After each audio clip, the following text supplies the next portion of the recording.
Hey everybody, hope you're having a good week so far.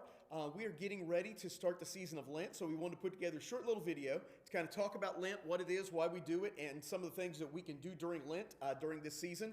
Lent is the traditional period of 40 days, generally of fasting. It's called a penitent period. So generally when we talk about Lent, we talk about a time of prayer, fasting, Bible study, and almsgiving of some kind, or good works, if we could use that word. And so this is all going to kick off on Ash Wednesday.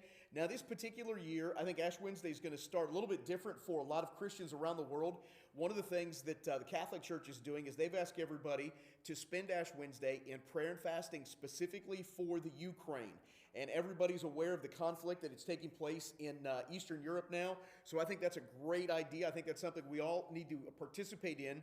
To pray for our brothers and sisters around the world, in particular for those areas in and around the Ukraine where they're currently dealing with war and struggles.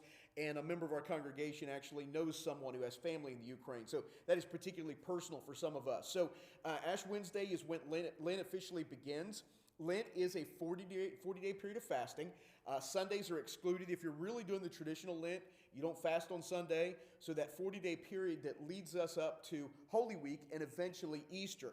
Now, for a lot of us, the whole idea of, a penitent period or a period of fasting or things like that, sometimes a little hard to get our minds around. And I think we forget very early in the history of the church, this was a very normal practice. And while we may look at Lent as something that they used to do or maybe started in the Middle Ages, it's really not the case.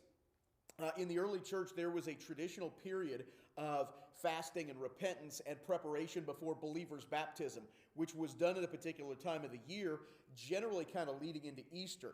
So when we think about Lent, I want you really to think this week about how you can kind of kick your Lent off with prayer, fasting, with Bible study, and with almsgiving. As Protestants, we really don't talk a lot about doing good deeds or doing good works or almsgiving as it's used in the New Testament. And that's one of the things I really think we need to focus on this year. How can we begin to do good deeds in our life so that our Christian faith will shine for a light and the people around us will see our good deeds? And Jesus says when they see that, they'll glorify our Father who is in heaven. And that's really what we want to do.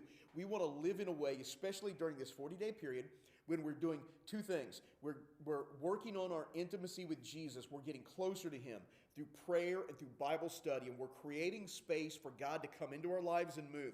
And I think this is a good, deliberate time in which we can do that. I said this morning in my sermon, for me, Lent is nuts and bolts Christianity. It's really the important thing because Advent's fun and everybody enjoys Advent and Christmas with the lights, but Advent is where we really focus on prayer and fasting and Bible study and doing good work. So I want to challenge you in this Lenten season to think about ways that you can increase your intimacy with Jesus. And I believe if you do that, then you'll begin to develop ways of almsgiving and good deeds that will begin to affect the people around you.